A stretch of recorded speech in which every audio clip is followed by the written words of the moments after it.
One moment.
Okay, we will begin now. So hello, everybody, and welcome to the SGA-sponsored mock presidential debate. Today, our debaters will be answering questions as their respective presidential nominees.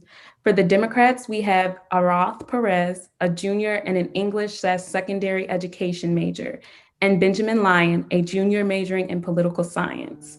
For the Republican side, we have Garrett Zahner, a junior majoring in political science and economics.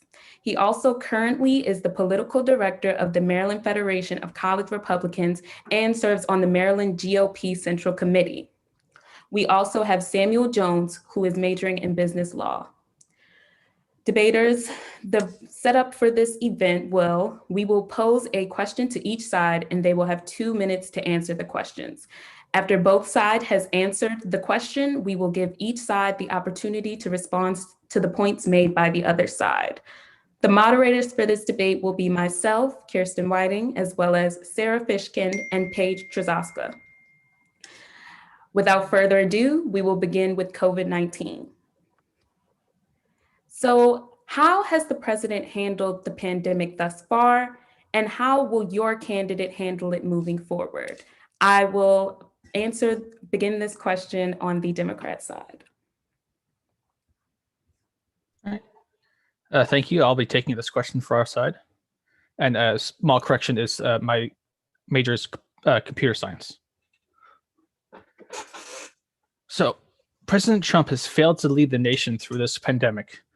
Biden would work to fix President Trump's testing and tracing fiasco to ensure all Americans have access to testing.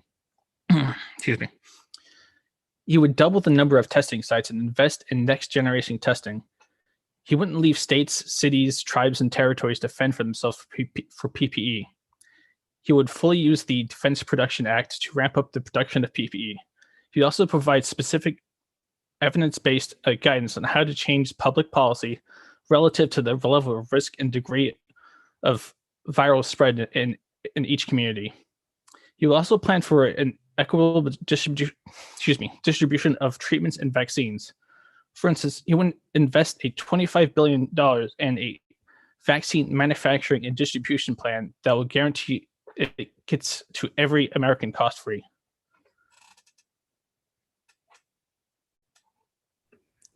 Okay, we will now hear from the Republican side. Okay, I can take this for the Republican side. President Donald Trump has given numerous orders during the COVID-19 pandemic that have been very instrumental to allowing the United States to weather this pandemic. President Donald Trump has given orders for an expedited production and development of a free COVID vaccine that, when it is finally developed by American leading companies, will be completely free of charge for every American citizen. Furthermore, during the COVID pandemic, 11.4 million Americans have been hired in jobs in the 5 months that COVID had hit our nation.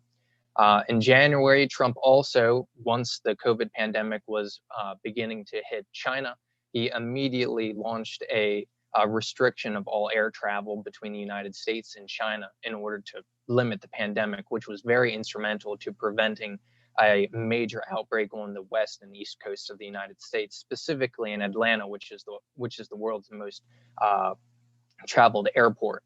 Furthermore, he has utilized the Defense Production Act, which has allowed the entire United States to coordinate with, which has allowed the United States government to coordinate private businesses and organizations to protect and supply the nation with all necessary supplies, such as testing materials and also ventilators for those most in need, and also reduce our dependence on foreign nations for our supplies.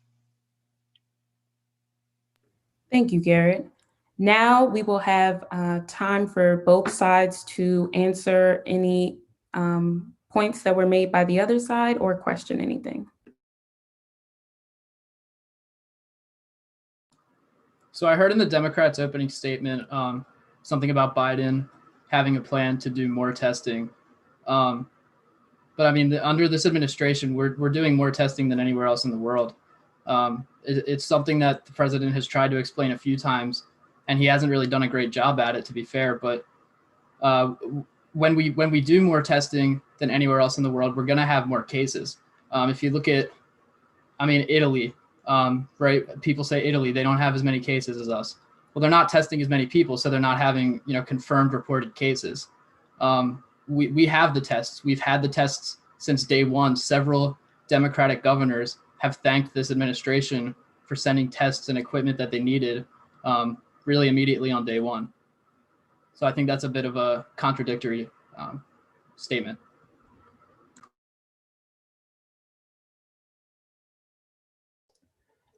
President Trump has not provided an adequate amount of testing. Only recently has we been able to get up to the point where we needed testing to be. Italy may not be as testing as many. I'm sorry, I completely confused myself. Italy may not be doing as much testing as we are, but they also have a lower population. We needed to be ramping up our testing to reach about 500,000 per day, and we've only barely scratched that recently. So to say that he's provided adequate testing is far below the mark. And the Democratic governors thanking him, it's kind of what you have to do when you're holding the hostage all the required material. Let's look at what happened in New York City. They said they needed help, and the administration sent help. They built a hospital in Central Park that was never used. They brought in, I forget the name of the boat. You know what I'm talking about. They brought in the big hospital boat. I mean, they barely used it. These resources have been provided by the federal government since day one, and any notion that they haven't is completely false.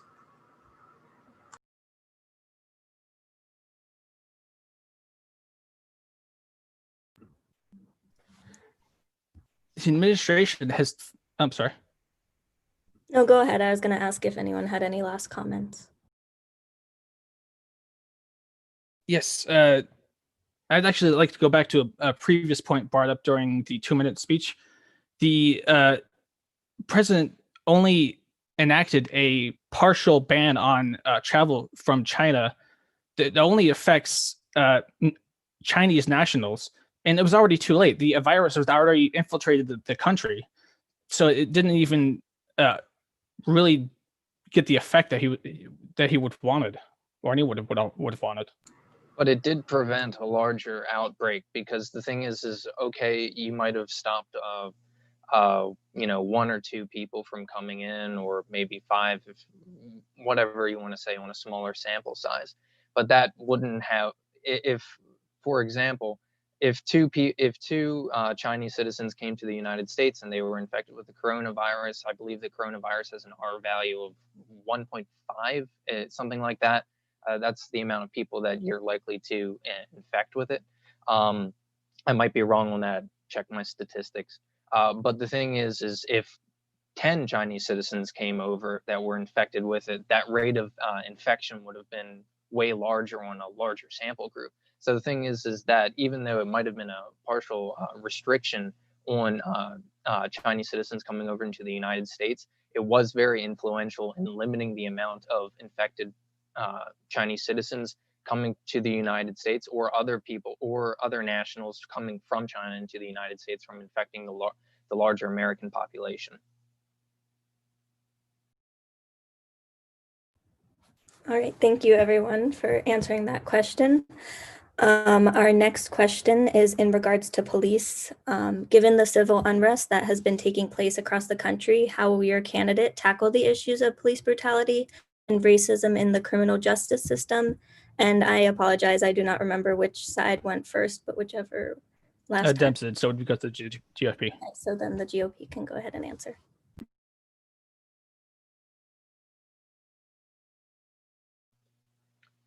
Okay, so yeah, in the face of everything that's happened in the United States since George Floyd, Breonna Taylor, and the numerous other events that have happened, President Donald Trump has enacted the Executive Order 13929, which was a executive order focusing on police reform and also directing the Department of Justice to do multiple things in order to incentivize and also encourage reforms.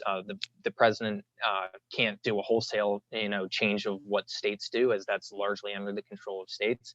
But he has worked in order to encourage state police agencies in order to reform their practices, in order to be more transparent, and also to be less deadly. So, for example, he's required all states, local, and university police agencies to be certified by an independent credentialing agency, which will credential those agencies based upon whether their rules of force, of using force, are compliant with federal, state, and local laws, and also whether they prohibit chokeholds unless the use of force is permitted. So it would be changing the federal recognition of a chokehold as being a use of deadly force, which would mean that it's largely greater restricted and there would be greater punishments on a police officer for using that.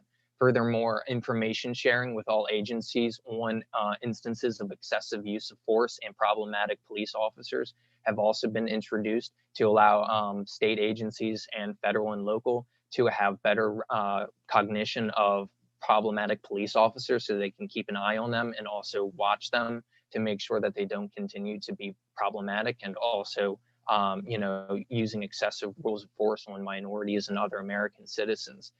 He's also ordered the Department of Health and Human Services to support law enforcement and provide many different mental health training with dealing with homeless citizens, and also addiction, which has been a growing problem that police have had to deal with, which is largely outside of their domain. And finally, he's also provided grants and other incentives to police departments in order for them to create programs that's for de-escalation and also using nonviolent means.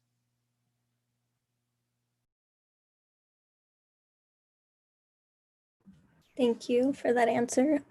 If the Democrats would like to go ahead and answer, I can repeat the question if needed. Go ahead and repeat the question, please. Given the civil unrest that has been taking place across the country, how will your candidate tackle the issues of police brutality and racism in the criminal justice system?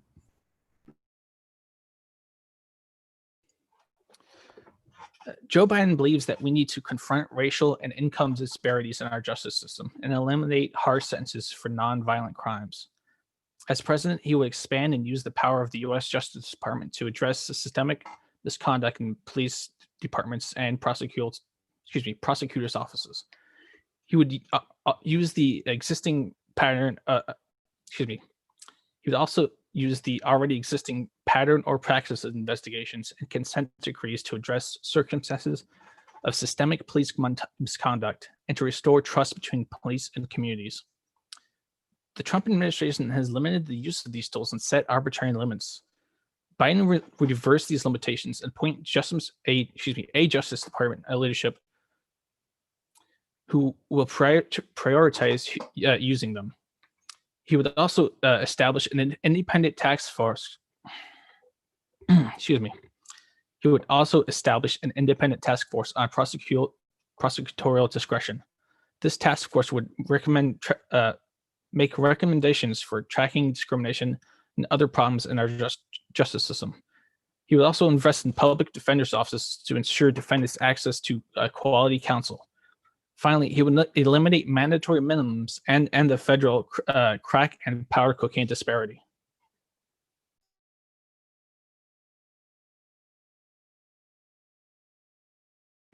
Thank you. Now we can leave some time for candidates to respond to each other's answers. So I have one question for the Democratic side. How do you justify Nancy Pelosi and House Democrats for sidelining and rejecting the Justice Act introduced by Senate Republicans that would help with dealing with police reform on somewhat of a state level, even though most uses of excessive force are on a state level, not on a federal level?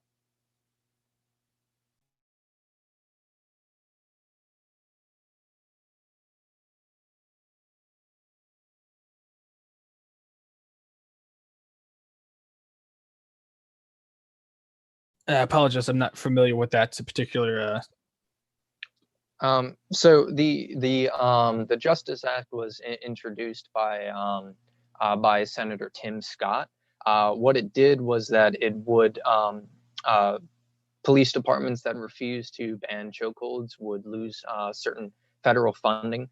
Furthermore, those who do not, state and local agencies that refuse to link databases on excessive use of force, whether a firearm has been discharged in the course of duty, anything like that, they would lose 20% in reduction in federal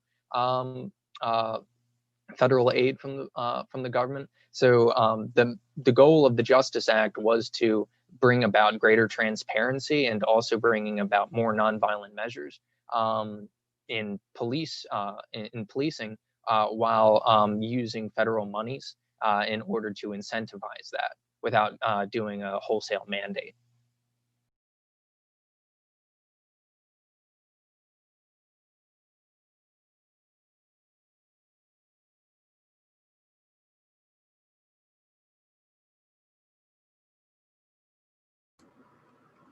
Okay, well, instead of spending time on a bill that we're not familiar with, there was a lot of things in the bill that I've heard a lot of my leftist friends calling for, crying for. The reason I think it was, pushed aside is because it would have been a big win for Republicans. But beyond the point, I don't understand how Joe Biden can have a plan for ending systematic police brutality within police departments when the vast majority of his party is calling for the defunding of those same police departments. If you don't have police, I think we're going to see a lot more violence and chaos than we do with police. I think that's common sense. Well, first off, there's two separate issues there. Joe Biden is not calling for the defunding of any kind of the police department. But on a separate issue, what they're not calling for is the elimination of police, is the defunding of areas that the police shouldn't be handling. For instance, it was mentioned earlier, addiction. That's not something the police should be handling. It's something that social workers should be handling. Well, I would say that at least some individuals do call for the complete defunding of police at a complete level, because we saw recently a resolution, I believe it was Resolution 12, that was proposed by the Towson Freedom School to the SGA in order to completely defund the university police department. And completely, it would have reduced in 4 years. In 4 years, it would be completely defunded in 4 years. And so the thing is that cry is happening within, that call is happening. And I believe, I can agree. I think all of us here can agree that there needs to be substantial police reform in our nation. But we cannot act like there is not a need for policing and law enforcement in order to protect innocent people all across the nation from crime and harm. Well said, Garrett.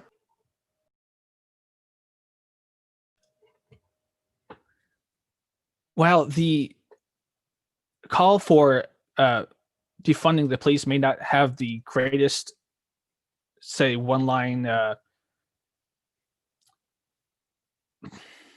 quote, but it is not about eliminating police. It's about strict reform.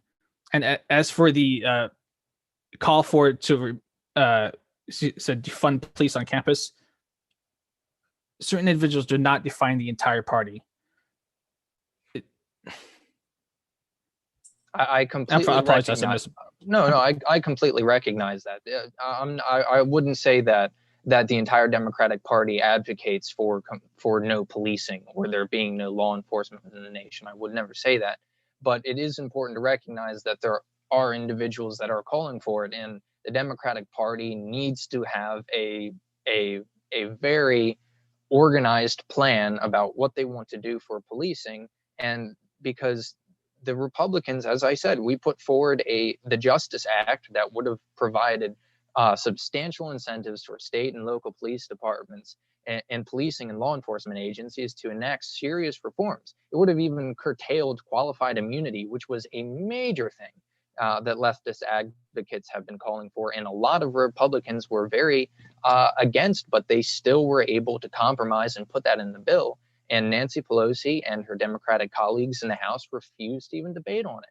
So the thing is I see that right now that the Democratic Party is trying to play too much with politics, as they were even with COVID. They're refusing to pass a COVID relief bill because they don't want to give the Republican Party a win that would potentially help Donald Trump in his re-election campaign.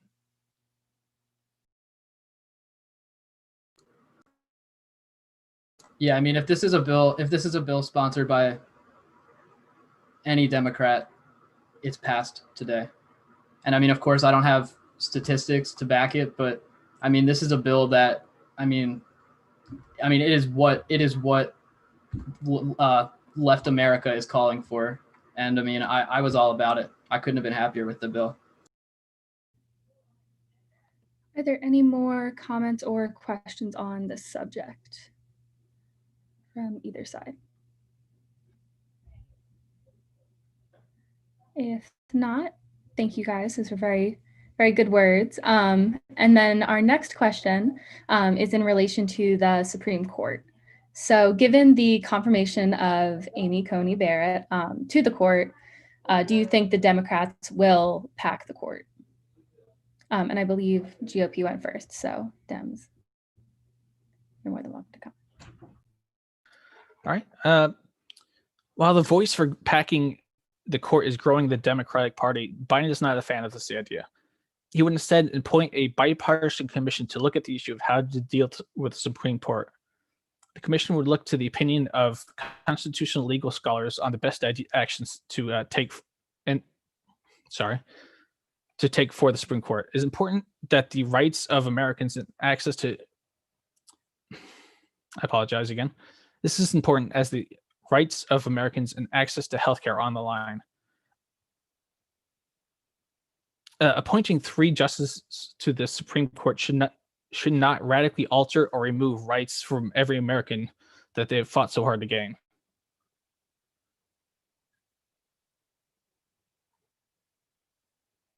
I know I have more time, but I'm not there. All I have to say is if Joe Biden was against packing the court, he would have said it by now. It's very obvious that they're not, the Democrats are not getting their way at the Supreme Court. But the Constitution is very clear. You're not elected until the next election. you're elected until the next inauguration. And the president, Senate Republicans have plenty of time. Well, they did have plenty of time. They did confirm her. But if he was against packing the court, he would have said so by now. The only reason he hasn't said so is because as soon as they get in, they're going to pack the Supreme Court. I think the Senate Republicans need to be reminded about about when a president can nominate a Supreme Court justice, not Democrats. I disagree. I don't believe that Senate Republicans need to go read up on the Constitution. I believe that would be the opposition party. Well, I just want to say on the matter that the Constitution doesn't have a limit on when the president can exercise his authority on appointees. It doesn't say, a month before the election, he's not allowed to appoint somebody to the Supreme Court. So I think the constitutional argument's completely out. I think what you want to make is an argument about, political decency or anything like that. But I find that, an argument about political decency is, bigger to be made on the idea of packing the court. If we want to pack the court, what it will just cause is a political arms race on nominating judges from each president to the next, about just naming more and more people until we have a Supreme Court of around 50 or 60 people. And that will be just absolutely terrible. Personally, I'm in favor of a constitutional amendment to limit the amount of justices to 9, so that we don't ever have to worry about a situation like this ever in our history, because we've already seen one instance of this with President Franklin Delano Roosevelt, who, when he was being stifled by opposition parties within the Congress during his tenure as president, he threatened to pack the court, and the entire nation and Congress resoundingly said no. Even his own party said no. And I think that the Democratic Party needs to, remind itself of what it said back in the 1940s and say no once again to packing the court.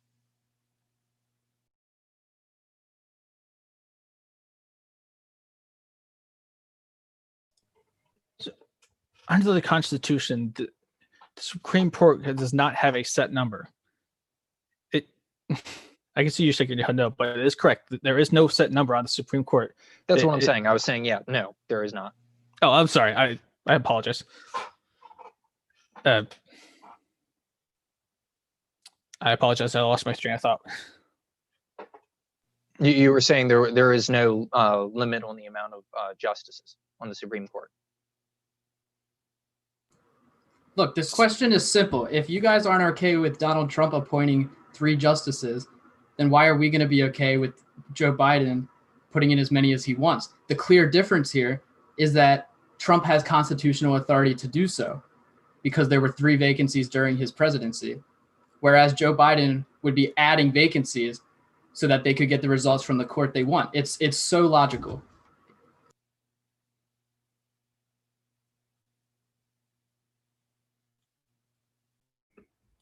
Do we have any more comments on the subject? One comment that really bothers me, though, is why didn't they extend that same respect to President Obama?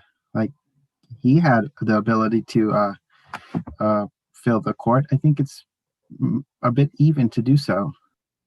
I would say that the main argument that the Senate Republicans made during that time was the lame duck argument. So President Donald Trump right now is not technically a lame duck president. A lame duck president is a president in his last year of 8 years, meaning that he doesn't have the potential to run anymore. The reason is currently President Donald Trump has the ability to gain a second mandate for his presidency from the American public. And so President Obama did not have that ability to regain a mandate, where President Donald Trump does. So I would believe Lindsey Graham did say so during the confirmation hearings of Merrick Garland back in 2008, that it was about a lame duck presidency.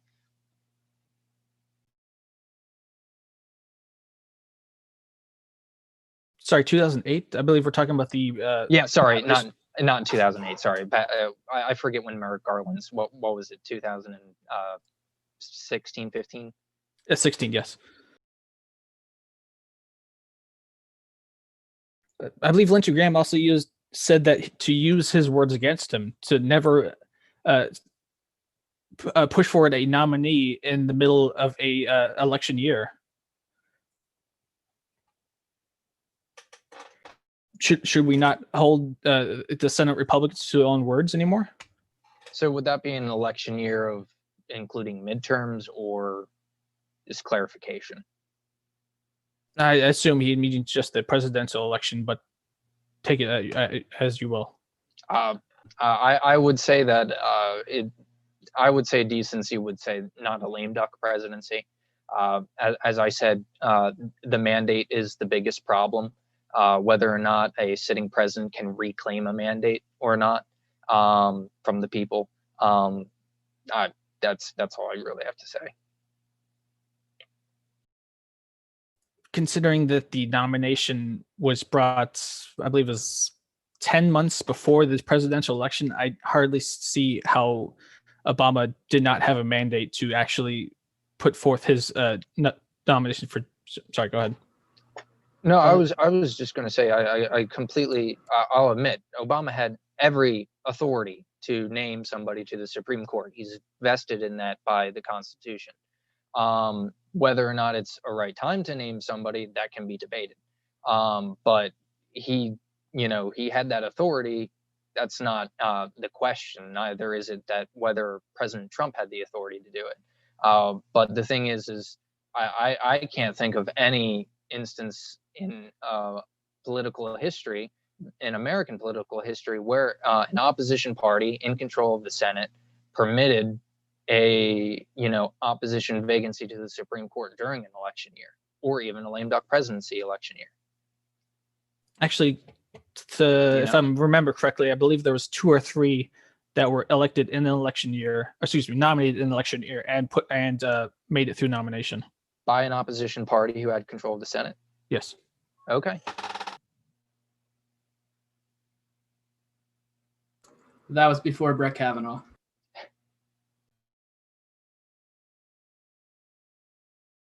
Do we have any more comments on the subject?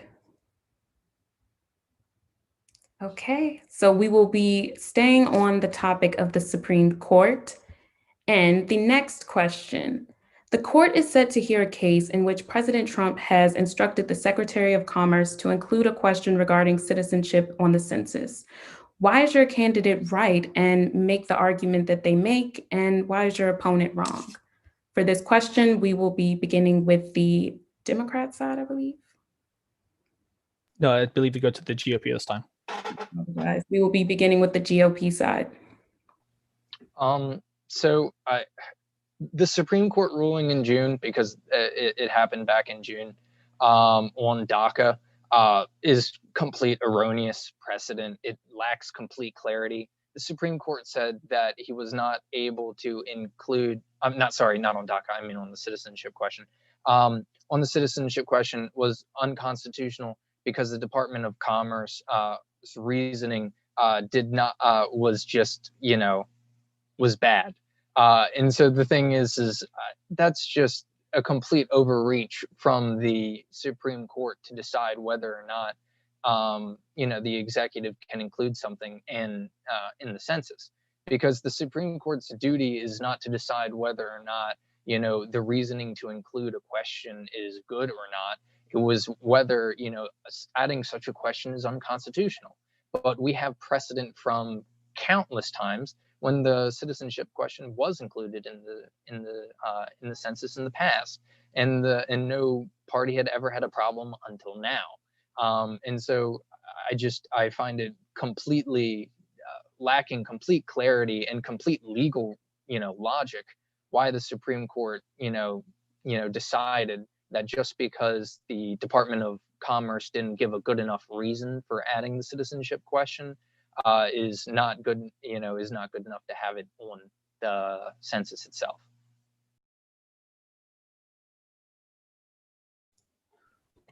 The citizenship question is a naked attempt to target people who may be undocumented immigrants and people of color. The Constitution sets down that all people, not just citizens, must be counted.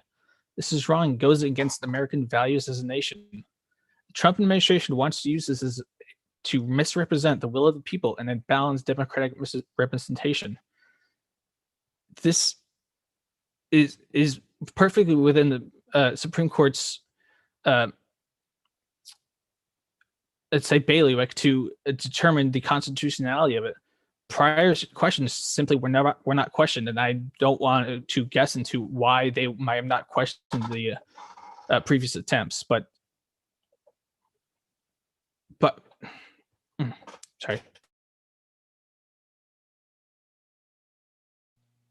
So I would just say to that, the Supreme Court did not decide the constitutionality of the question. They didn't decide that at all. They said that the Department of Commerce, this is reasoning for including the president for including the question, was not good enough. That was the decision. It wasn't whether or not the question was constitutional, which I believe is the sole purview of the Supreme Court to decide whether or not something is constitutional. It is the executive's authority, because the Department of Commerce is the executive departments are the ones conducting the census. They have every right to include whatever questions they want in the census. It's there because that's what it is. It's a question. Not only that, the citizenship question is one, it's important for enforcing the Voting Rights Act, for knowing how many citizens are voting within a congressional district. It's also important for knowing and recognizing how many people are within a certain district or a certain state are available for government benefits, because that's when you apply for government benefits, they ask you for if you are a United States citizen. So having that information beforehand is very useful for government agencies for putting resources in certain areas to assist in their mandate for providing benefits to United States citizens. So I think a citizenship question is absolutely important to have in a census. It's to me, it's a no-brainer.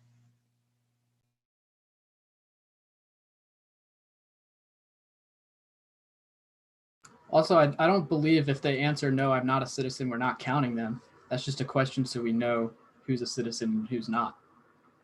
Right? It doesn't say anywhere that we're not going to count people that answer no to that question. They're still going to be counted. It's just going to say they live here, they're not a citizen. It would increase the fear that the people, undocumented immigrants, and as well as just regular immigrants, would be marginalized in their communities. Just because it doesn't not count them doesn't mean they wouldn't present the appearance that they would be treated differently. Well, let me ask you something. When you or your family filled out your census this year, did you go around to your community and show them everything you filled out and how you answered? I'm sorry, I don't follow. Well, you're saying they're going to be treated differently by answering yes or no by their community. No, by the government. In what way? No, it's the appearance. Apologies. I meant the appearance that they would be treated differently. That they could use the census question to oust perfectly legal or even illegal documented citizens who are following the law. Well, I mean, it doesn't follow, because some immigrants and United States residentials, people who have residency within the United States and they're not citizens, they are still available for some federal benefits, not all of them, but they still need to put down whether or not they are a citizen or not when applying for those benefits. So it still doesn't follow that they will be, treated differently. The census should not, we shouldn't tailor questions based upon, whether someone's going to feel bad about answering it. We need to find out, the correct amount of people. We need to find out who's there. We should know how many citizens we have in the country, because we don't have a nationwide ID program. We're one of the few countries in the world that doesn't have a national ID for each citizen. So it's very important for us to know how many citizens we have, who's in which state, etc. And also, just going off that, Social Security itself is not supposed to be used for identification purposes. That's originally wasn't supposed to be. So we do need a better way to know, who is a citizen and, how many there are within certain districts, especially in applying for, in enforcing the Voting Rights Act, which the government has a preeminent interest in order to do. So I'd like to go back to the Constitution. The Constitution states that all persons must be counted, and the inclusion of a citizenship question has shown to decrease the amount of actual persons who will reply to the census. So it would effectively eliminate people from the census. No, that doesn't. You're connecting two things that don't add up. They're not being counted. There's anybody that still puts the question in and answers it either way is going to be counted. If they're not submitting the census, that doesn't mean they're not being counted. It means they're not being counted, but it also means they just didn't submit the census. That's two completely different things. And not only that, the government has the responsibility of carrying out the census and providing the opportunity to citizens for doing, and not just citizens, but also people living in the United States for doing the census. And so it doesn't befall the government's responsibility for individuals to not do the census, because I know a lot of citizens who don't do the census because they just don't want to. They're too lazy. And it doesn't befall the government's responsibility to go to each person's house and do it, even though the government does in order to try to get a more accurate reading. But the thing is the government's only responsibility is to conduct it and ensure that every person in the United States has the ability and opportunity in order to do it. It doesn't befall on the responsibility to go to each person's house and force them to do the census. It is not a legal requirement that every American does it.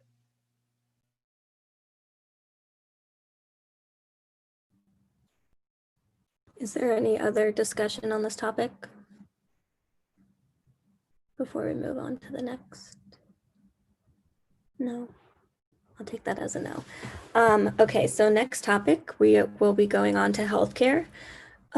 President Trump has continuously talked about repealing the Affordable Care Act, but hasn't proposed an alternative to the program. What are your candidates' plans for healthcare and what makes them right? And we will start with the Democrats on this time.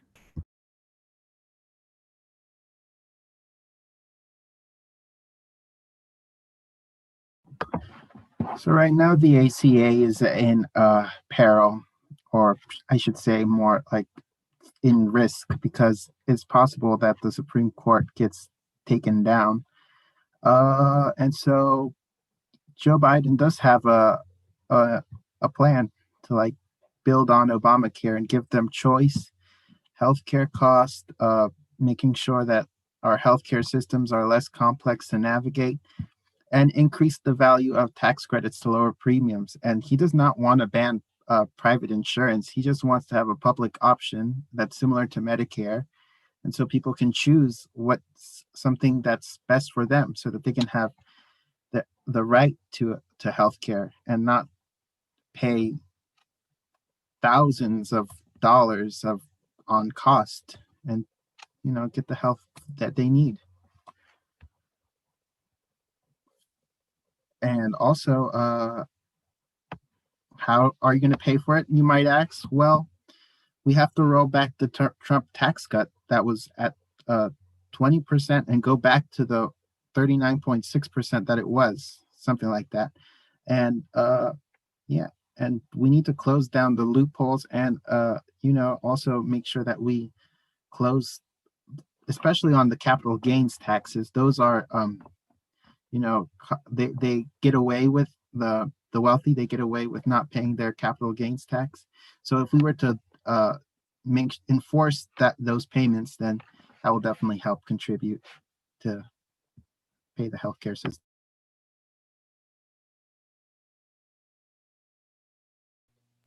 So in the area of healthcare, Donald Trump has done a tremendous amount in order to help Americans in getting cheaper and more affordable health care. One of the first steps that he took during his presidency was ending the tax burden of the individual mandate in the Affordable Care Act. Also just to be absolutely to show the Democrats were completely afraid that removing the individual mandate would have increased premiums to an insane amount and put a greater burden on private health care for Americans. But the Kaiser Family Foundation, which is an independent foundation that investigates and does research in healthcare, found that premiums remained completely stable after that tax burden was removed on the American public. Not only that, 80% of those affected by the individual mandate were people that were making under $50,000 a year. So that tax burden, removing that tax burden greatly helped them in finding more affordable healthcare for themselves. Furthermore, the president has launched numerous executive orders in order to bring down healthcare prices and help the American public. Executive Order 13,813 allowed insurance companies to sell low-cost and short-term plans. Small businesses were allowed to collectively purchase association healthcare plans for their employees. Furthermore, it expanded healthcare saving program accounts, and it ordered protection of pre-existing conditions. And it also said that if Congress does not end surprise billing by the end of this year, he has ordered the Department of Health and Human Services to do administrative action to outlaw the practice and force all hospitals that get federal funding to stop the practice of surprise billing, which has been a complete illness on the American healthcare system. Executive Order 13,938 increased importation of drugs from Canada and other foreign countries to decrease the price for United States citizens and other Americans. Executive Order 13,939 eliminated monetary kickbacks for healthcare middlemen and passed the discount on to patients. And finally, Executive Order 13,948 lowered prices for EpiPens and Part B and Part D drugs for all Americans so that they can get those drugs more cheaper and more affordable within their healthcare plans.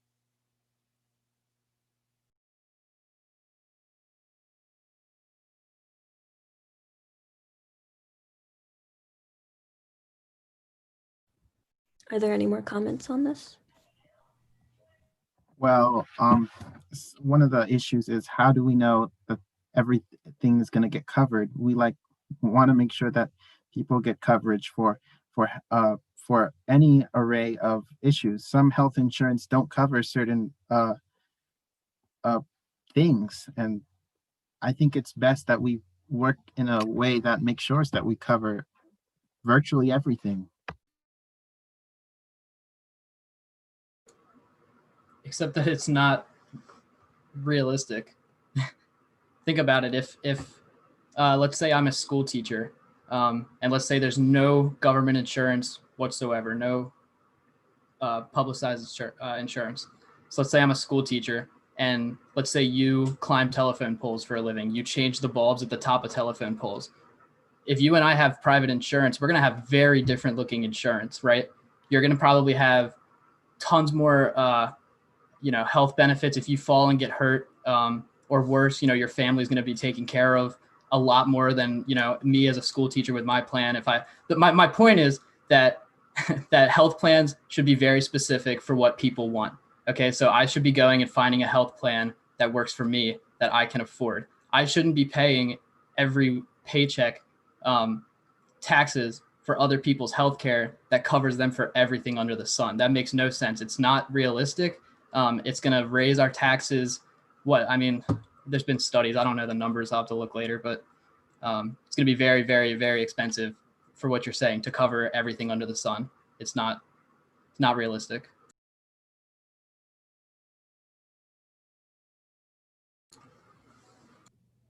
Any other responses? Any last minute comments? You're muted. You're muted. Ross, you're muted. Oh, thank you. We just want people to have the best option for themselves, and not everything is generalized. Like everything is different for everyone. Yeah, Could not agree more. Yeah, and because everyone has different occupations that have different risks, different healthcare plans should cater to those different risks that people face within their occupations. And the GOP, we believe that the best plan for that is by allowing greater competition within the healthcare industry to allow prices to fall down, to make them cheaper for American citizens, not only cheaper for American citizens, but also cheaper for American companies to provide healthcare plans to their employees. So, which allows companies to have better competitive packages for employees when they offer them a job. So that allows the job market to become more competitive and wages to increase. But Donald Trump, one of the big things that he did in his executive order 13,813 was he allowed interstate competition between healthcare businesses, which previously was not allowed. And through that interstate competition, allowing prices to be competitive cross state lines, there was massive decrease in premiums and in supporting Americans in finding a better healthcare plan for themselves.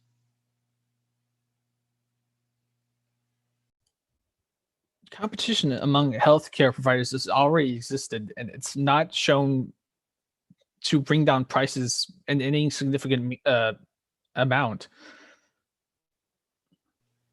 Well, competition has existed, but what's happened is we've had massive monopolies within the healthcare industry, which have been able to exert their market capitalization in order to raise their prices. So one of the things that Donald Trump said, like I've said, is Donald Trump has allowed smaller insurance companies, HMOs and such, to sell lower cost short-term more plans, to expand the market, to expand the products that are offered within the healthcare industry, to allow greater diversification of healthcare plans that are available to Americans, which will drive down prices.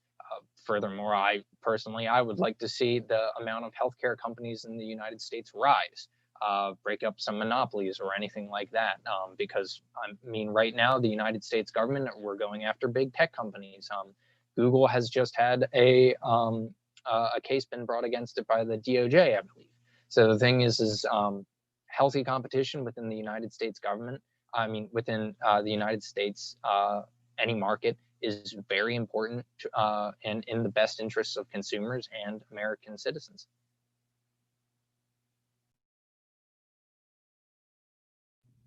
Any more last minute questions, comments? Anything? All good? Okay. Our next two topics are the economy and the environment. So our first question is about the economy. What is your candidate's plans to re-stimulate the economy following the pandemic? Who are we on? I think GOP first. Is it GOP? Well, yeah, it's simple. He did it once. It turns out when you cut working class Americans' taxes, when you give working families more money, and you cut corporate regulation like no one's ever done it before, it turns out a lot of jobs flow back into this country, and it turns out a lot of money comes with it. We've seen that all across the board. We'll look back, this whole group, everybody in this call, we will all look back 20 years from now and wish we had the economy that we had just before COVID-19 struck. That was the best economy that we're going to see in our lifetime. It was built by this president's regulation cuts and tax cuts, and he'll do it again easily. I apologize. My question was just about the candidate's plans for after the pandemic. Yeah, well, I talked about what he did before. He cut taxes. I said he did all those things. It worked really well. We saw that it worked. I would say it's indisputable that it worked, and he will do those same things again. He's already doing it. Those regulations haven't come back since COVID happened. Just since everybody wasn't working for 6 months, we're gonna fall into a bit of a recession here. But it's certainly nothing that we're not going to come back from, especially with the new jobs that have flown into this country the last 4 years, and all the money that's come with it.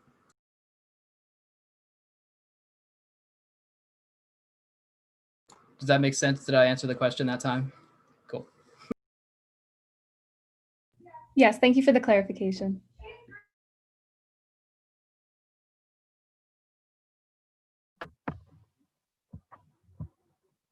Do I get to answer? All right.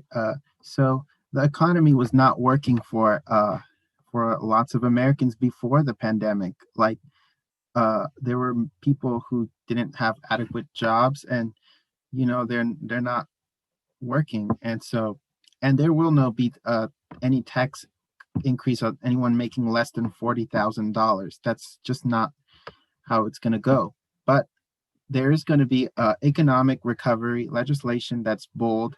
It will be the Build Back Better plan, and it will consist of things that are made in America. It will consist of high skill, safe union jobs and manufacturing within the United States. And it will encourage our production, and it will stop our dependency on China. And that way, thousands, millions, every American can have access to a better job, and they're going to get higher wages and make sure that they get to unionize so that they can protect themselves. And that will help our economy boost better than it was.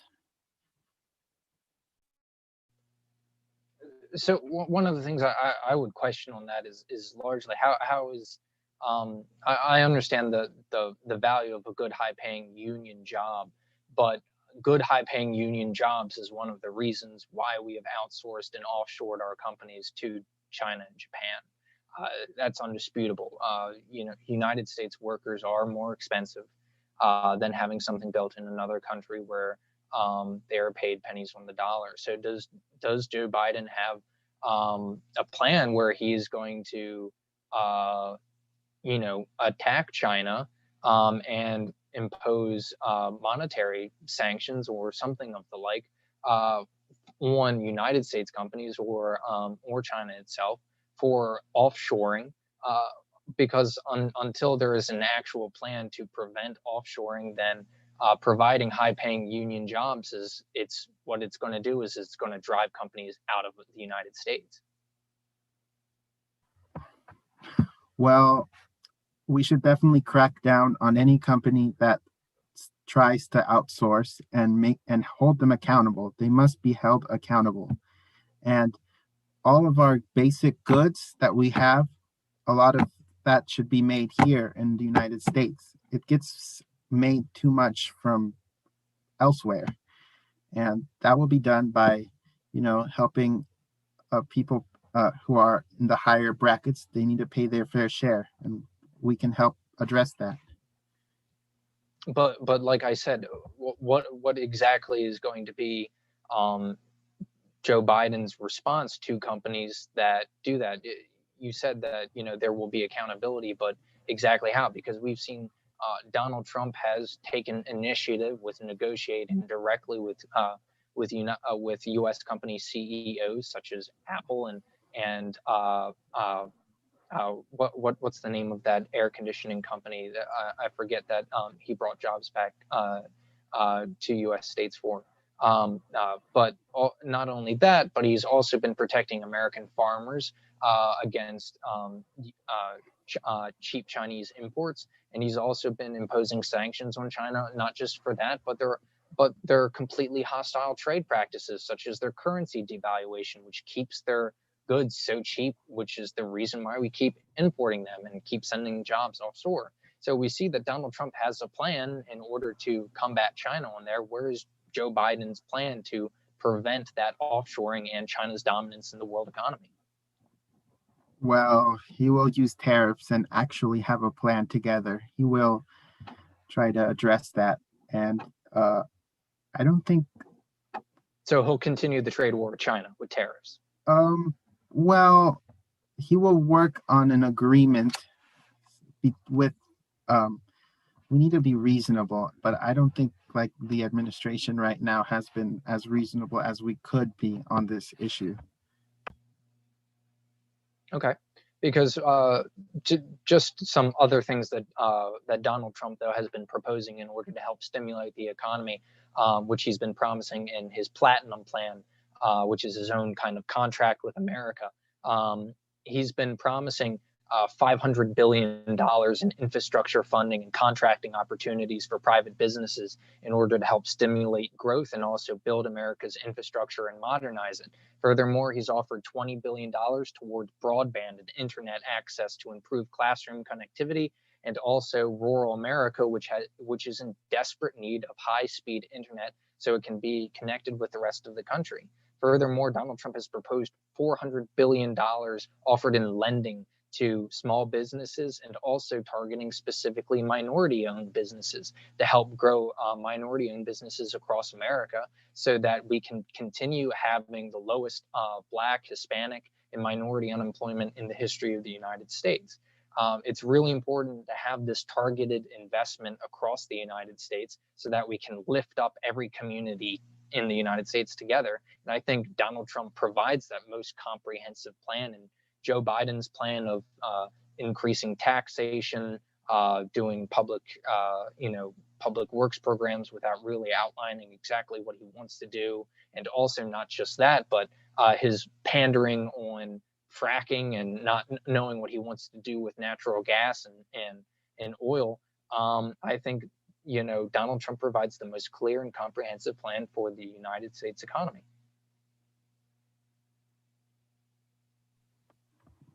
I'm not sure that's the case. I don't know where he has the money, and I also don't know where are examples of critical infrastructure being built.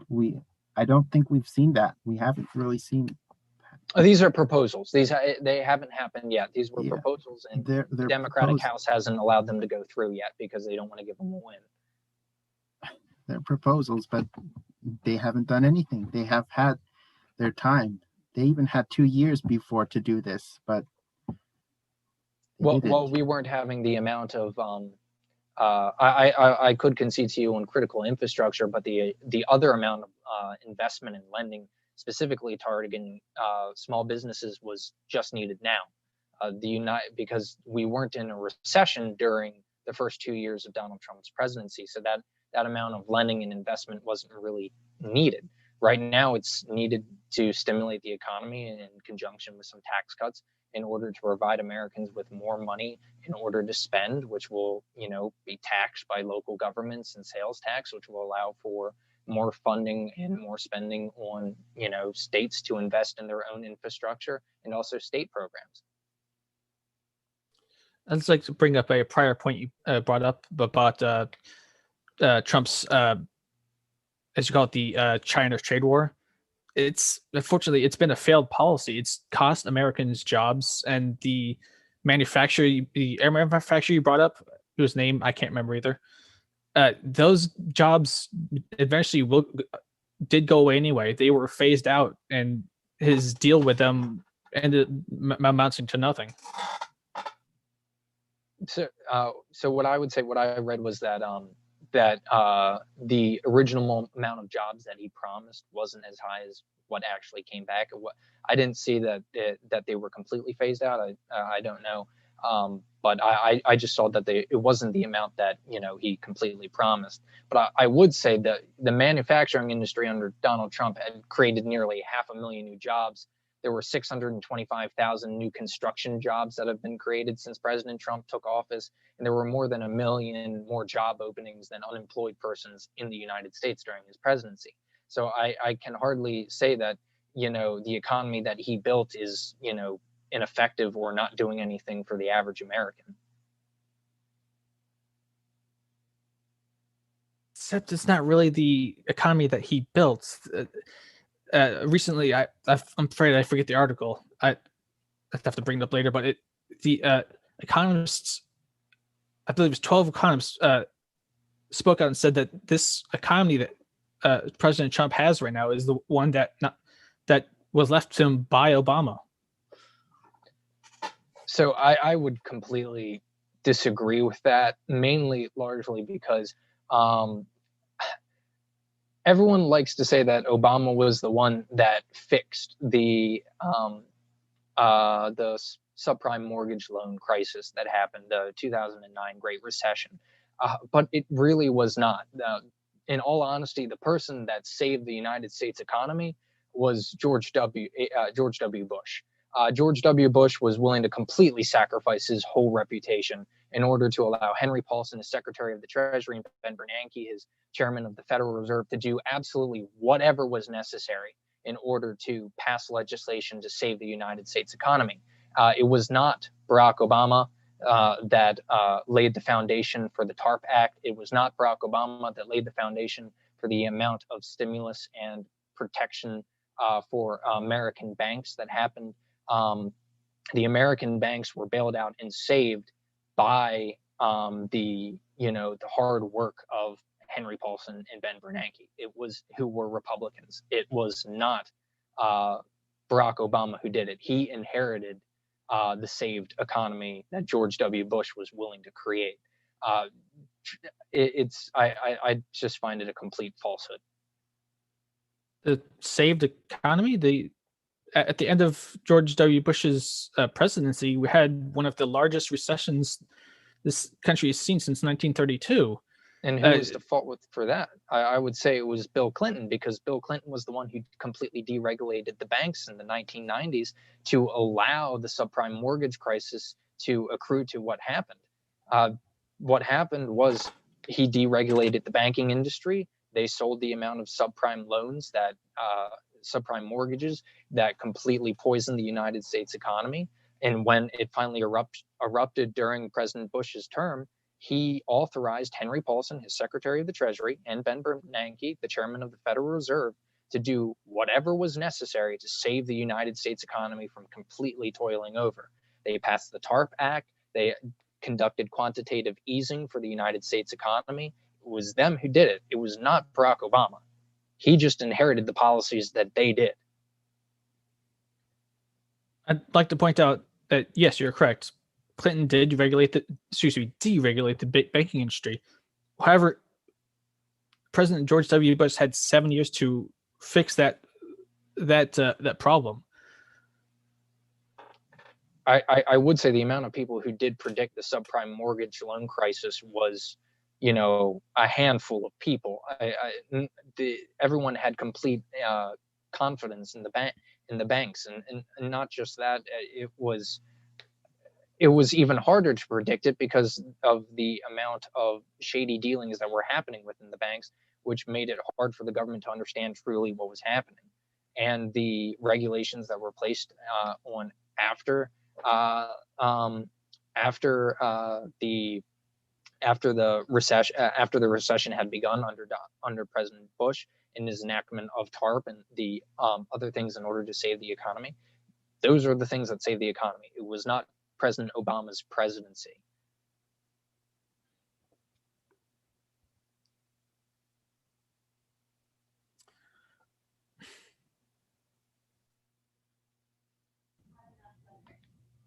Any more comments, questions, concerns for anybody?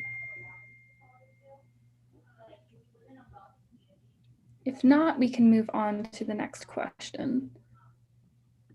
This one concerns the environment. So given the forest fires that have been ravaging the West and hurricanes that have kind of decimated areas in the Gulf, what is your candidate's opinion on climate change, and how will they deal with it over the next 4 years? Is it us? Yeah. Oh, my apologies. I believe the Dems go first this time around. Make no mistake, climate change is real. It is an existential crisis that is harming our country and the planet. Look, the forest fires are part of a greater trend in how our climate is changing, because we refuse to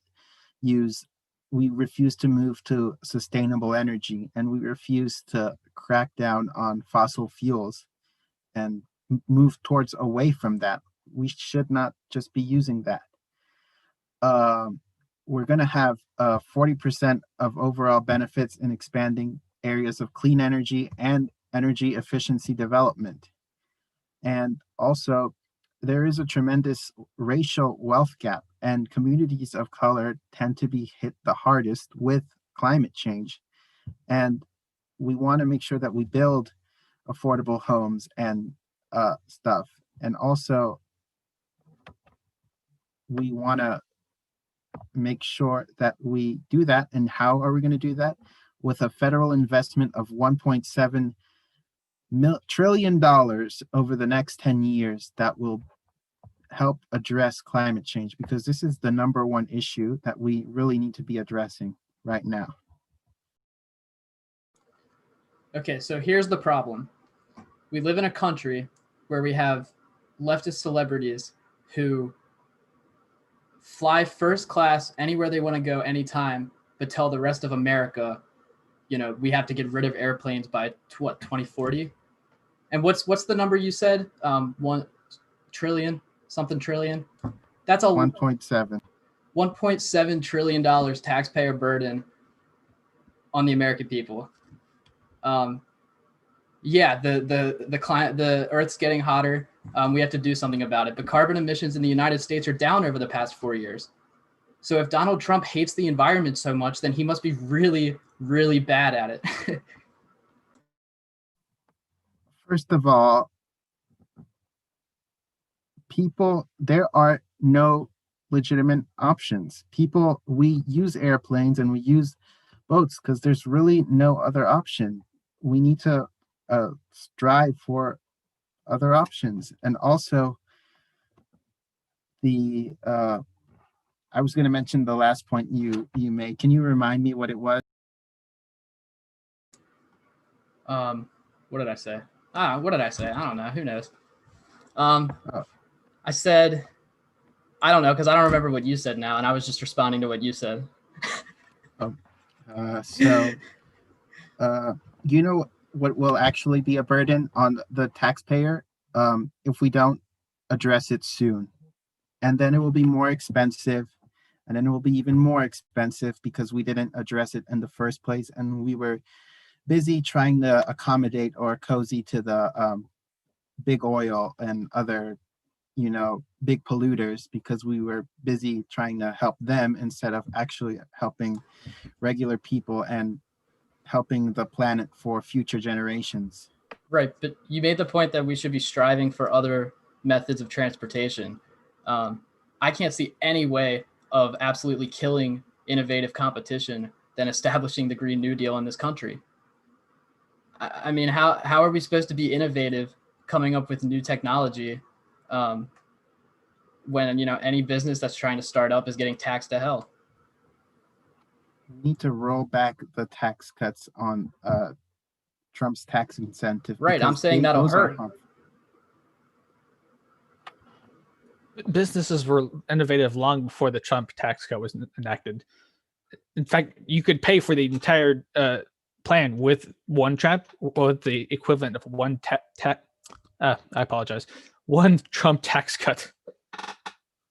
You could pay for the entirety of the Green New Deal with one Trump. No, sorry, the 1.7 trillion you mentioned earlier. The Trump tax cut cost the United States government 1.8 trillion. So we're actually 0.1 trillion shy of what that cost. Yeah, and put that money in the hands of Americans, though. So right. And I feel a little bit better with that money in the hands of Americans who know better. I trust better to spend money for themselves. And not only that, it is important that we protect our environment and we act as good stewards of our nation. But we can't do anything that would completely destroy our economy. And not only that, but set us back against all of our rivals. Because we do need to recognize that the United States is at threat from many nations in the world and many other groups that want to destroy us. So we cannot bankrupt our country in attempting to make ourselves 100% completely free carbon by also completing all the other things within the Green New Deal, such as renovating every single building in the United States so that it's green and efficient. It's going to be completely better if we adopt nuclear energy, which would be completely 100% green. It would be completely carbon friendly. And not only that, if our government, if we would be able to get Democratic support in order to invest and help give tax credits to businesses that are willing to invest and make new green technology in order to incentivize that innovation, that would help. We have new, what's it called, tier 4 nuclear reactors, which would be able to use the old previous nuclear waste that we have from our old nuclear reactors as their fuel. And from a previous study that I just saw from the American Nuclear Institute, we have 120 years of clean energy for the entire nation at current energy output levels in the current nuclear waste we had if we created Generation 4 nuclear reactors. And so the thing is we can reach green and we can reach carbon free for our electricity needs if we were willing to get past this idea and fear of nuclear energy. I think I don't know too much about the nuclear energy thing. I did hear that Andrew Yang was open to it, so that's one thing that I've heard. But also we need to make sure that there's a tax incentive to corporations to go green and to make sure that happens, because they're not doing that well.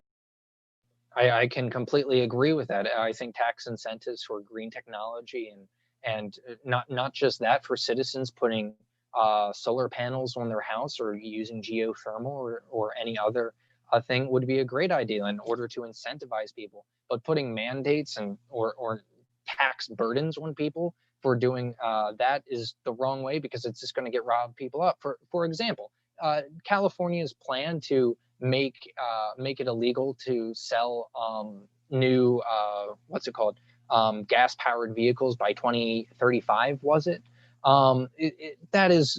That would completely disrupt the market. It would, and not just that, it would hurt consumers greatly. And I don't know how that's going to impact consumers who want to buy cheap used old vehicles.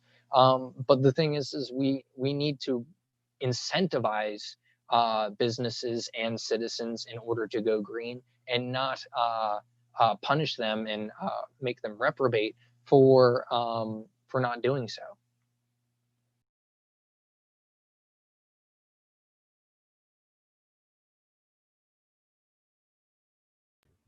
Is there any further discussion?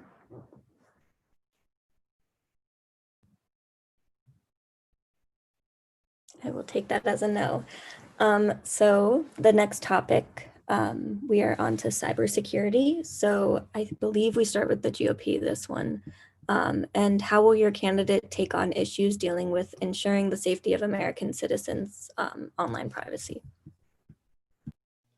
So the United States government under Donald Trump has done a massive amount of investment within DoD and within Americans' intelligence agencies in order to build up American cybersecurity potential, in order to not only defend and protect our elections, but also to protect our citizens' data, information, and privacy, because that is very important in this new digital age where everyone is on the internet and everyone deserves to be to have their protection.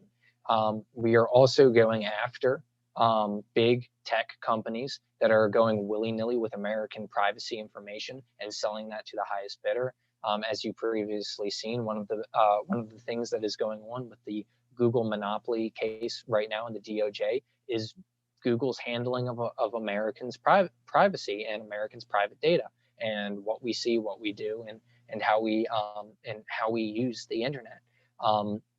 So it is very important to this administration that we continue to protect not just our American citizens, our American nation, our military, our defense secrets, but also our democracy and our elections. As just one of the things I can also say is we found out and stopped Iran from conducting an election disinformation campaign where they sent emails posing as Proud Boys and sending emails to voters in many swing districts in the 2020 election in order to intimidate them into not voting or for voting for Donald Trump. So the thing is we are acting to prevent serious cybersecurity threats to the American public and to our national security.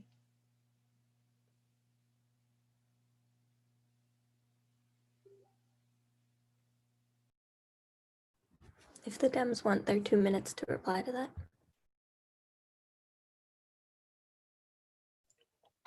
All right, thank you.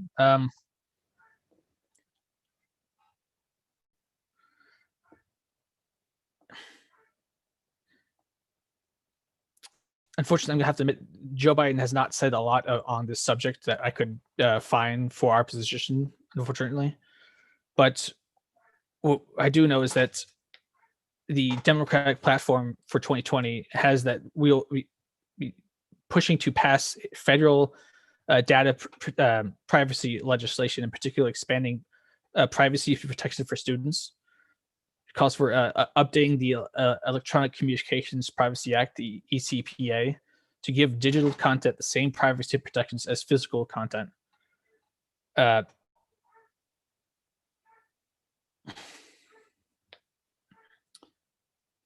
afraid that's all I have at the moment.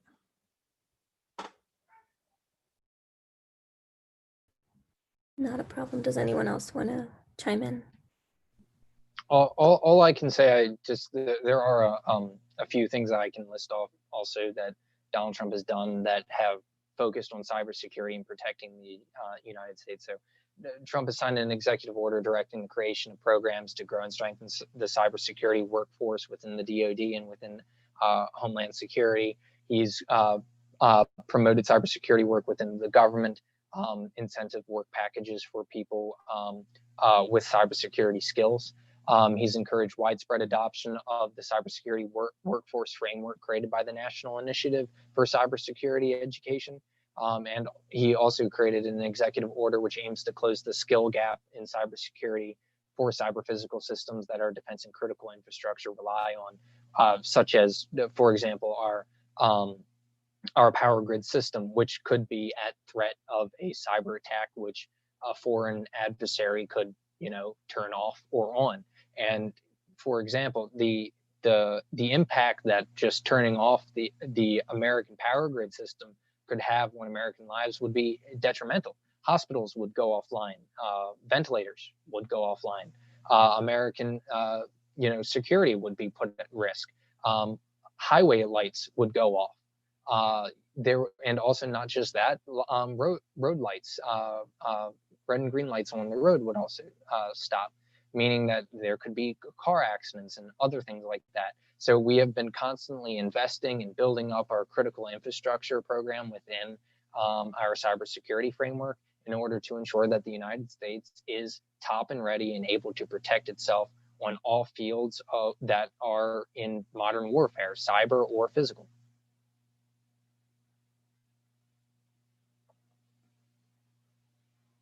Yeah, I mean, you want to talk about defense at any level.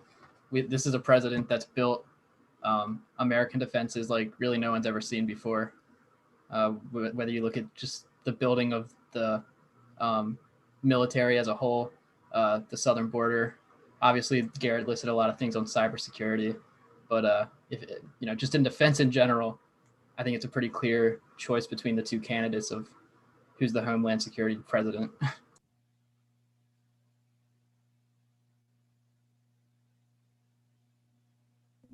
Any other questions, comments? I apologize. My camera keeps going out. I think I spilled water on my computer, but we will be moving on to our next questions if there are no other comments. So our next question deals with immigration. We briefly touched on this issue earlier. The Trump administration has recently issued a kind of memorandum dismantling the DACA program, or DACA, which Vice President Biden worked with President Obama to create. So why is your candidate justified in their argument for or against the program? And I believe we're starting with Dems for this round. Correct me if I'm wrong. Awesome. Our country is built on immigrants. This is a country built on immigration, and immigrants contribute in every facet of life, and that includes DACA recipients who pay taxes, and many are the first responders, nurses and doctors, including in this pandemic, and they are model citizens, and they contribute for these $460 billion, and most people support helping DACA students or recipients, and they are being used as a political football right now, and it's so unfair that that's being done. It's shameful, honestly. And we have what are they gonna like also, where are they gonna go? Like, it doesn't really help anyone. This is only like being divisive if we don't address it. Like what else? It's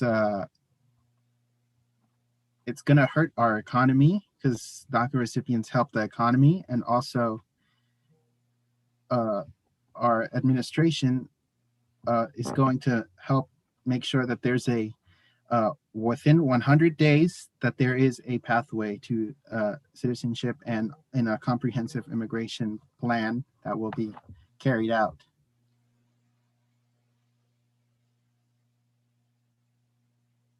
So I can say the GOP, we have two large problems with DACA. The first one is that it puts these dreamers, these students, in a complete state of legal limbo. It offers them no protection, and it also it places them in a state where they really can't do anything except get jobs and contribute to the economy and live in the United States. And Donald Trump has stated in July 10th of this year that he intends to sign an executive order granting a road to citizenship for DACA recipients and end the program after all of them have gotten off of the program. We can't and we can't allow the program to continue because it acts as an incentive for people to come into the United States illegally. We need to end the program, offer a road to citizenship for those dreamers that are here, and allow them to stay here because they've already contributed to the United States economy and they've stayed here for that long, and to allow them to get out of this state of legal limbo that the Deferred Action for Child Arrivals has provided. We need to have a strong border security, but we also need to be supportive of legal immigration and support people coming to the United States and seeking asylum for real threats, but not ones that could be unperceived threats like economic asylum, which is not legal in the United States.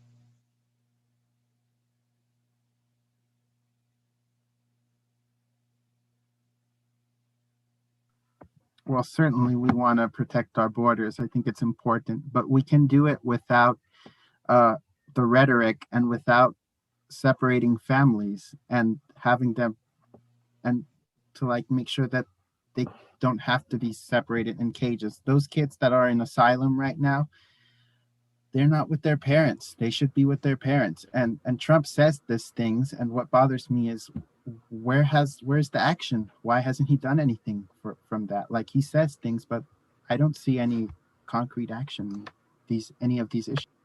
Well, I mean, I just the first thing is that the family separation policy started under the Obama administration, and not only that, the amount of people that have been deported and removals of unauthorized immigrants in the United States, it reached its high point of 432,281 people deported in the United States in 2013 when Obama was in his second term. And not only that, ICE, the usage of ICE to arrest people for illegally coming into the United States was at its high point at 297,000 people in 2009 when Obama was in his first term. Right now it stands at around 143,000 people. So it's near cut in half from the amount of people that were being deported and arrested under the Obama administration. Now, I can agree with you on the rhetoric, but at the same time, we need to protect our borders and enforce our laws.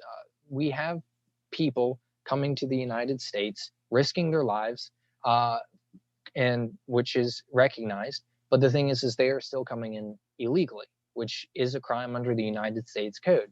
And when you do commit a crime in the United States, you will be separated from loved ones during that process.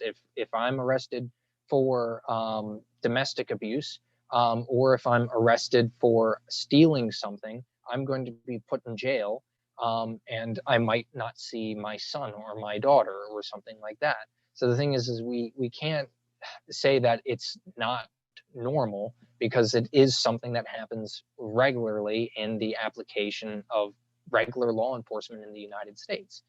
And also the cages, they were also built under the Obama administration. So the thing is all of the blame for what's happening with United States immigration policy under Donald Trump cannot be blamed on him. Yes, certainly. Obama was not perfect on this issue, but those were temporary holding cells, and they weren't able to be with their parents. Like, being with their parents when you're a child is very important. And also, everyone who seeks asylum should have and does have the ability to have their case heard. And that's not being done. They need their case being heard. And right now they're in the border waiting, and nobody has addressed their case. And that's one of the major problems. And all these threats. There's 500 kids that are being placed there that are not being reunited with their families. It's one of the what we have reunited around 478, I think, kids with their families. And you are right. There's around 500 and how many did you say exactly? 500. Yeah, it's over 500. I think it's 540 something. But one of the reasons why those kids have not been reunited yet is because the families honestly do not want the kids back, because in all honesty, the kid would have a better life in the United States compared to poverty and the conditions that they would be facing back home. Now, the thing is what you're speaking on asylum. Yes, they deserve to have their asylum case heard, but the question is what are they trying to get asylum for? You need to prove when you are applying for asylum that you are under threat of life because of religious or political persecution. And now I could understand if people are under persecution, or they believe that the cartels or some other criminal organization might be out to get them and kill them. But the thing is the vast majority of asylum seekers that are coming to the United States are seeking economic asylum, which is not legal under United States law, because we can't grant economic asylum, because what it would do, it would unleash the floodgates of thousands upon thousands of people coming to the United States just seeking asylum for a better economic well-being. And we can't do that because it would put a drain on our economy for the amount of people that would have to be put on benefits because they are seeking economic asylum, because they are in poor situations already, and we can't just open the floodgates like that. It would be too detrimental not only to our national security, because we would have to vet all of those people and we would have to take time to go through them, but it would also be a drain on our economy, as I said. Have any percentage or evidence? And before I get to that, so where are the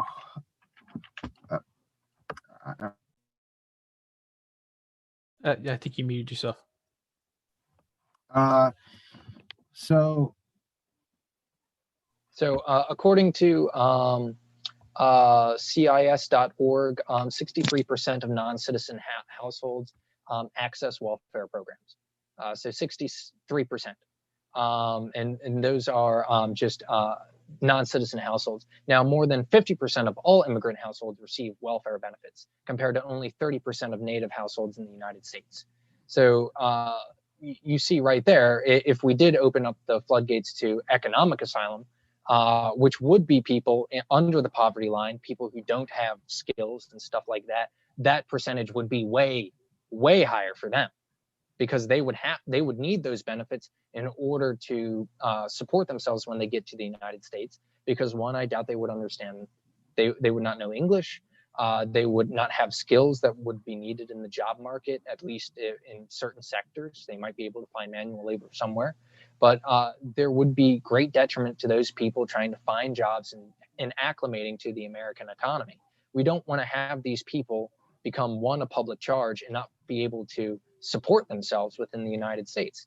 When we have people come to the United States, we need to via legal immigration, not asylums or refugees, not regarding them, because people who need legitimate asylum and people who are refugees from legitimate problems around the world should come over here and be safe from those problems.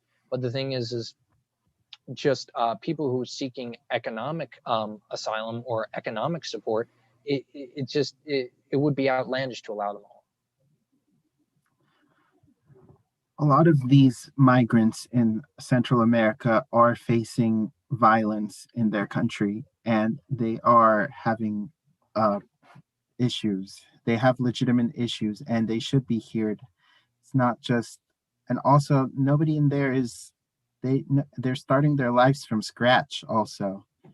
And also those who are non-citizens, sometimes they actually take less in benefits than citizens. So that's an argument against them taking advantage of the system, for instance. And also, we need to make it easier for immigrants to actually start their lives. And also, why don't we just have partnerships with the other countries? And this could certainly be solved if everyone just got together and like dealt with each other's issues. Yeah, and I think we were really close to making a lot of progress on it in January of 2018, I believe, when Trump offered Democrats in Congress full amnesty for DACA recipients in return for, I forget how much funding for the border wall. But the idea of it was that everybody that's here already, who's stuck here, gets to stay. But what we're going to do is we're going to end DACA. So we're not going to incentivize parents to bring their children here illegally anymore. And we're going to build a wall. So everybody that's already here living their lives gets to stay and gets amnesty. But we're going to take actions to make sure that something like this never happens again. And of course, the Democrats refuse to work with the Republicans. The problem with the wall is that it's very short-sighted and it's not a modern way of dealing with this issue. There are many other modern ways that can be resolved through technology and other things that can help. I'm glad, this. I understand that point, but after watching a Republican president for 8 years and a Democrat president for 8 years do absolutely nothing on immigration, I'm pretty happy with the MAGA party immigration policies that we've been seeing.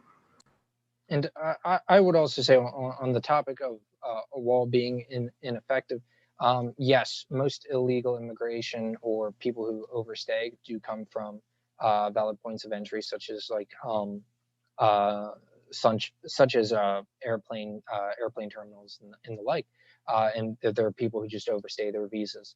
But we do have to recognize that, okay, the majority does happen over there, but we do have a substantial minority, a substantial problem that is happening at our southern border.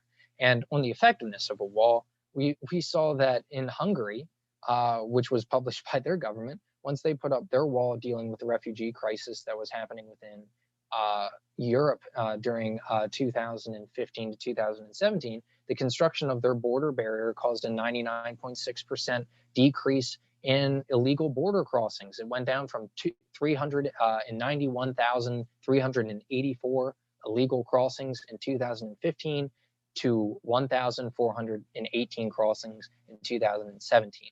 If you put a barrier, people will have to find other ways of going around it, meaning that, yeah, sure, they might try to climb it, they might try to build tunnels, but it severely limits their ways of easily getting into the country, meaning that our border patrol and immigrations and customs enforcement can focus on the ways that illegal border crossings will occur after the wall, and focus on those areas such as tunnels and other things like that. Yeah. I mean, we've all seen the pictures of what the border looks like or used to look like. I mean, I don't have to educate us on that. We know that that's not, how to properly run a country. If we want open borders, then say it. But if not, we have to have barriers. And there were places heavily crossed that had a little wood fence that, I'm not that athletic. I'm not that strong. I could prop myself over it. That's no way to run a country. Or even a barbed wire fence with just 2 lines of barbed wire. That's probably way less safe than a slat wall, a steel slat wall. I mean, we have people trying to come here, kids trying to come here and drowning in the Rio Grande River. And there's people in this country that are against putting a wall around the Rio Grande River. I mean, it doesn't get any crazier than that, in my opinion.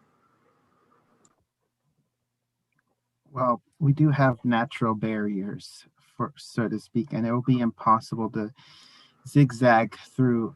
It's very there's so many issues. Like, it's gonna cross through like communities in the United States, and it won't be an exact border wall. It will cut across different stuff because the geography isn't, capable of it. And people are dying every day in those natural blockades. Sure, I don't know. People are dying in them, and for us to sit back and say, well, we should let them try to bring their family across the Rio Grande River. We should give them the opportunity to come here. Let them try to cross there, because if they cross in that common area over there, they'll get caught. It's almost like we want people to swim across the Rio Grande River. It can't happen.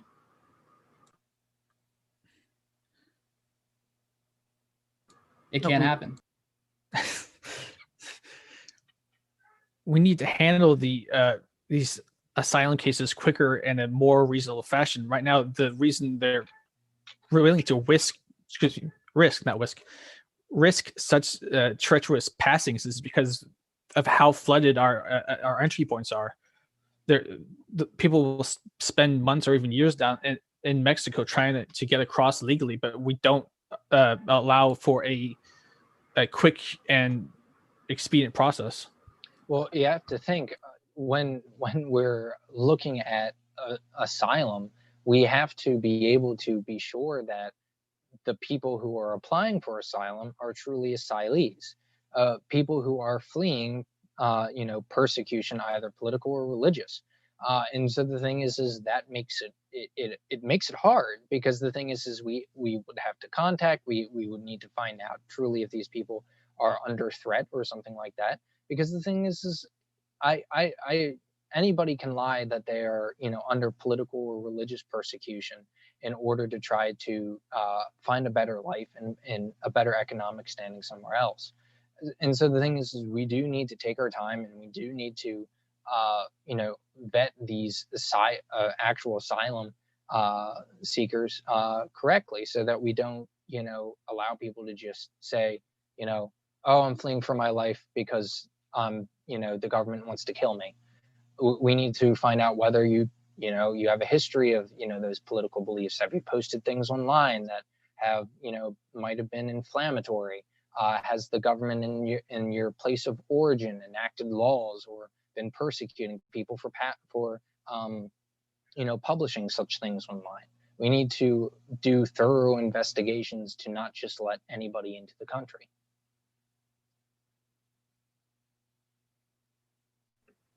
Are there any more comments or questions on this topic? Okay. Yes. I'm sorry. You can go ahead. The problem is the Trump administration has only made this process more difficult. They've narrowed down the what you can actually claim. For instance, you brought I can't remember which one of you brought up the under threat by gangs to be murdered, but the Trump administration has eliminated that from the asylum, from the I apologize, has not allowed people to use that as a reason to seek asylum.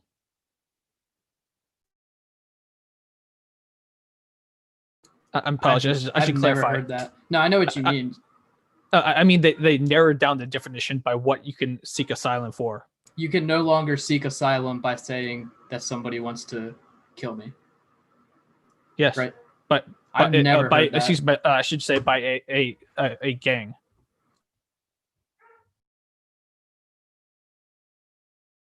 Was that in an executive order or a memorandum for the Department of Justice or Border Patrol or something like that?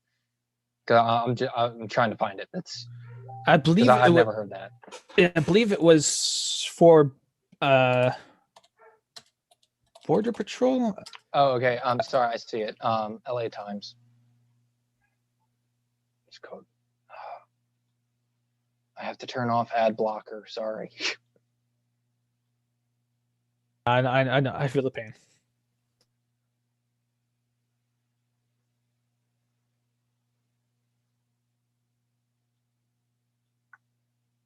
Yeah, Jeff Sessions did it in 2018. He ordered immigration judges to stop granting asylum to most victims of domestic abuse and gang violence.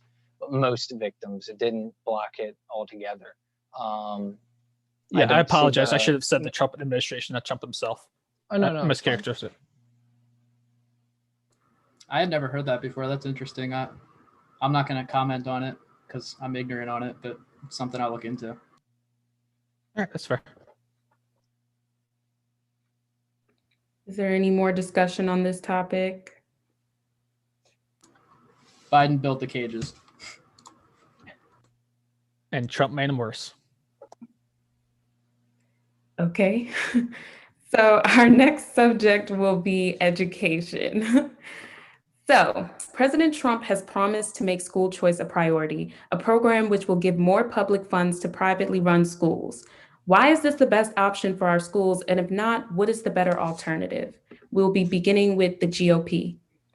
So since the 1970s, the federal government has exploded the budget, and not just the federal government, but also state governments have exploded their budget for education. You can see in the state of Maryland, the proposed Kerwin bill that would have increased, I think it was state funding for education to $7 billion. I might be wrong. I forget, but I believe it was at like 4 or 5 billion, and they're increasing it to 7 or 10 billion. I forget. It's in the billions. I know that. But anyways, they're constantly, education costs have been ballooning in the 70s. But what do we have to show for it? Absolutely nothing. Our grades have stayed stagnant or they have decreased. Common Core has done nothing to assist elementary schools or high school students in attaining the standards that we can be competitive with, the educational standards that would make the United States competitive with foreign countries. There's nothing happening in that area. Public education is failing not because of the amount of money we are throwing at it, but the ways that we are teaching our kids and our priorities for teaching kids. And we see that students that go to private schools and private education do tend to fare better on not only tests, but also in their life after their education. And so the Trump administration and the GOP completely supports school choice and school voucher programs in order to give students from disadvantaged neighborhoods and minority communities the ability to leave their terribly run public schools and go to private schools that would allow them to escape the poverty that has hurt their families for generations. And for example, the Trump administration announced $85 million to support disadvantaged students in Washington, D.C., which has the most expensive school district in the entire nation and the lowest one of the lowest rates of graduation and also student achievement. And they are funneling that money to get students from disadvantaged areas and get them into good private schools where they can actually succeed and do well. We see that it's not a problem of funding public education, and which is going to save our kids and get them more competitive on a global scale or set them up for success. It's about how we run things and about how and what we teach them and how we do it. Well, Joe Biden is fully committed to funding public education, and it's not the responsibility of the government to be subsidizing private education. That is their own business. They chose to go that route. They will have to pay for their own route, not the government. The government works to sponsor its public education, and there is some gap, especially in poor neighborhoods and minority neighborhoods. There is like a 23 billion funding gap, and they don't have as much resources as other private schools, or just other schools in general. They don't have access. And what are these private schools? They're not as accountable as, say, the public schools. They don't follow the same standards, and not everyone has access to the school vouchers. When certain students leave, they might take some token students that might be performing all right, but where are the other students going to do? They're going to be left behind because their schools were severely underfunded, even more because those vouchers took from the money that they could have spent to help them. And the public school system is going to be worse off if it'll be an unfair imbalance, and that is unacceptable to me. All I have to say to that is the public school system is already worse off. We're throwing billions of dollars in this country every single year into public schools.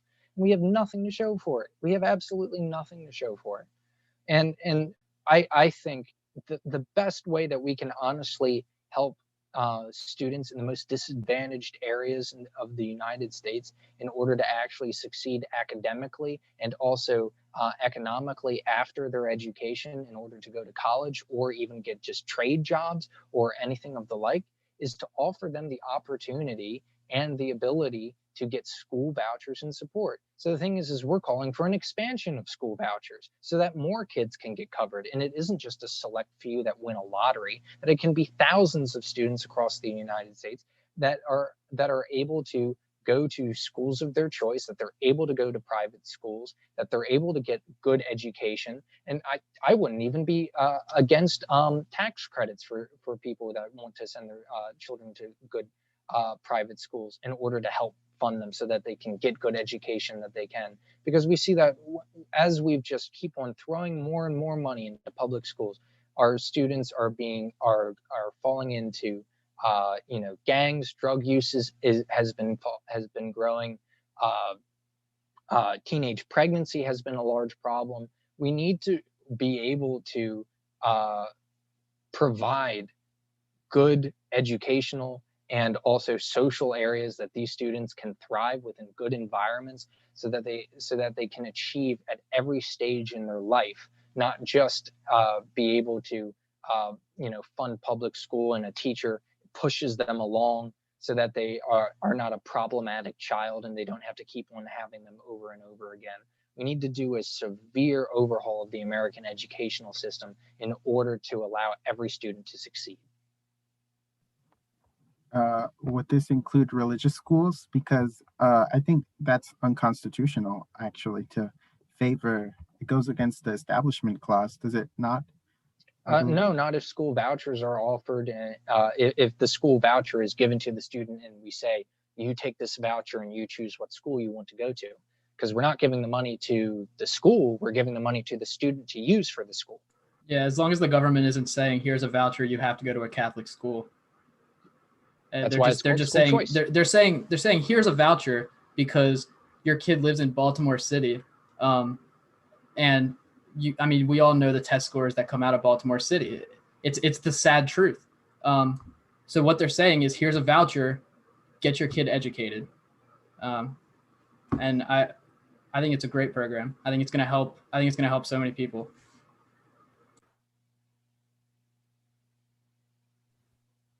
Do we have any further discussion? I'll just add one last thing. The Baltimore County and Baltimore City have the highest paid school administrators in the entire nation. Okay, I found this out when I was conducting a school research project back in 2013, and Baltimore County and Baltimore City have some of the worst school systems in the entire nation on the levels of student achievement and student success after education and also graduation. And in Baltimore City, for example, a school administrator or principal can be paid more than the governor of the entire state. Okay, a public school administrator. Okay, to me that is completely outlandish. We should not be funneling money to these public school administrators. We should be funneling money to give students the choice of what school they want to go to. Okay, whether it goes to a public school, whether it goes to a private school, so that they can be in charge of their education, and parents, and even if parents want to have a religious education for their kids, but they are too poor to do it, school vouchers would allow them to exert their freedom of conscience and their freedom of religion in order to provide that religious education for their students, their children. Instead of spending money on these vouchers, we just need to reallocate them on public schools, because that's the responsibility of the government, public schools, and make sure that the government is supposed to be a champion of public schools, and they're supposed to have funding there. And yes, maybe there is a lot of mismanagement, and that's an issue, of course, but I think we need to make sure, because a lot of students can't afford, and they're going to get stuck with the school. Like it's only going to make the public schools worse if we go into this direction. And I'm sorry, but I don't see how that goes. So there is a huge amount of misspending, misallocating that goes on in the public school system. So just this last session in Maryland, in the Maryland General Assembly, we had the Kerwin package, the biggest public school funding bill, I believe, in Maryland history, right? And so I work for a state senator. We're Republican, obviously. We were opposed to it because it's a huge spending bill.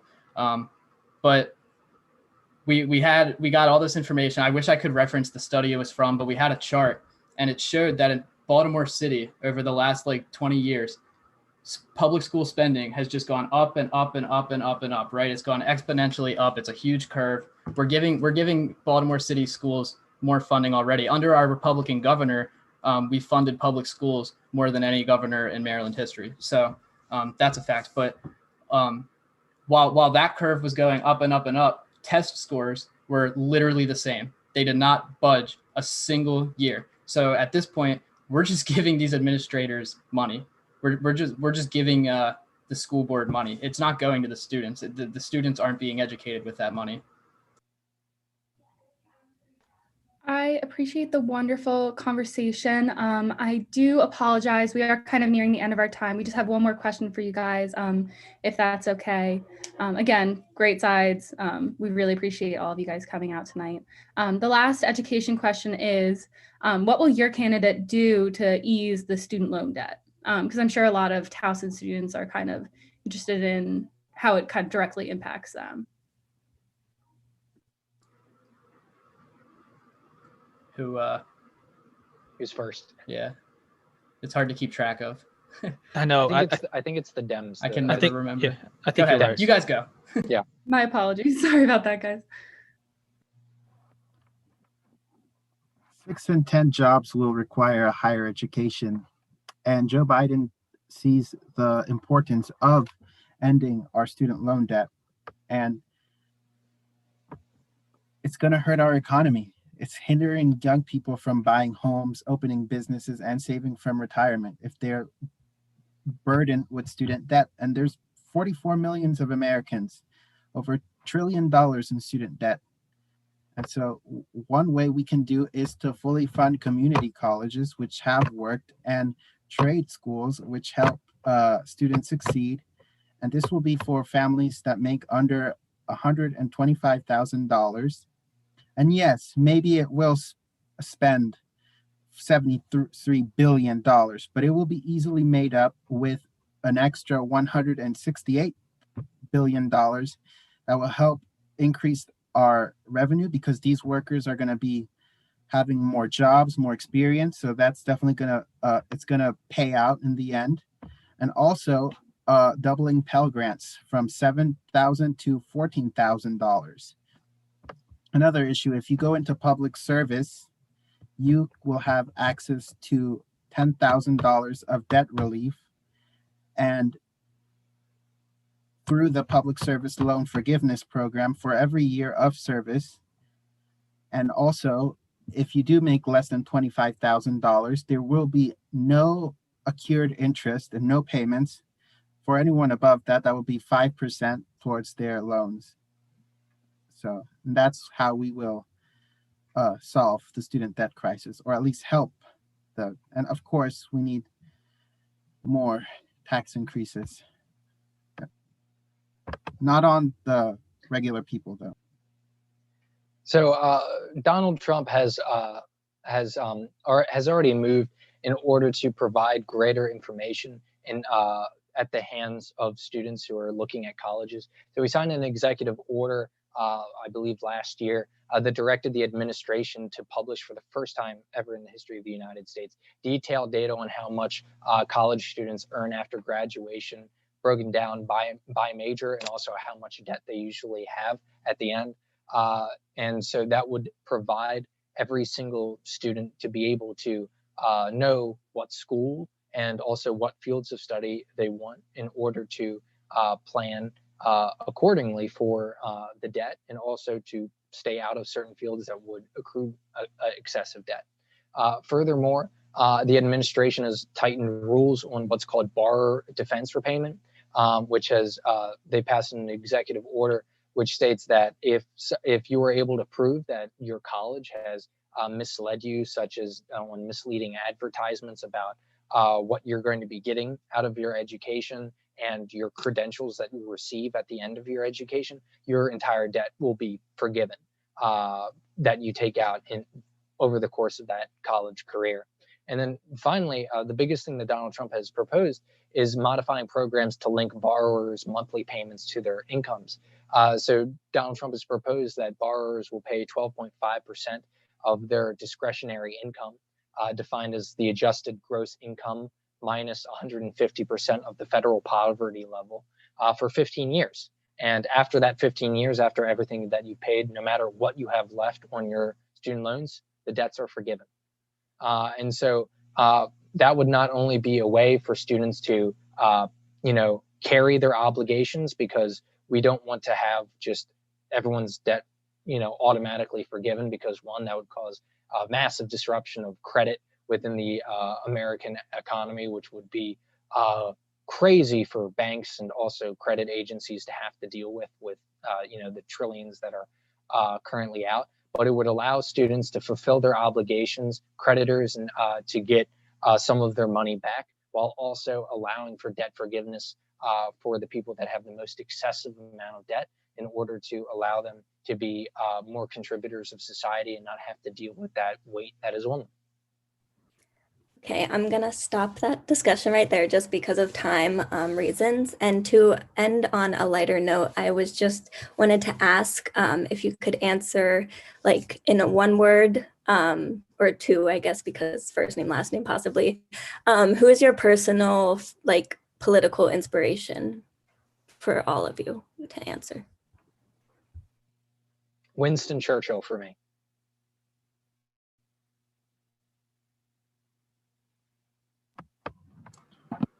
So this is actually President Donald J. Trump. Wait, who said that? Sorry, I heard the words, but I saw Arath's face, so I was very Sam confused. Yeah, Arath said it, yeah.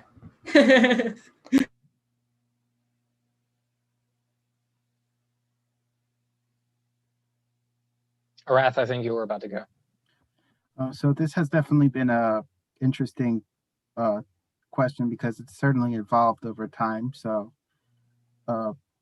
one thing that, I think my biggest inspirations though are Lyndon Johnson, Jimmy Carter, and there's another one, and Franklin Roosevelt would be it. I'd have to say FDR. he came from a place of privilege, but he was able to understand the common working man. And with that, I believe that concludes our debate. I want to thank everyone for tuning in tonight, as well as for coming out to debate. This was a really great discussion, and I hope that this has helped informed people on who they will make their decision for come Election Day next Tuesday. Good night, everyone. I hope you all have a wonderful night, and thank you for coming out. Remember to vote. Remember to vote, everybody. Vote. Indeed.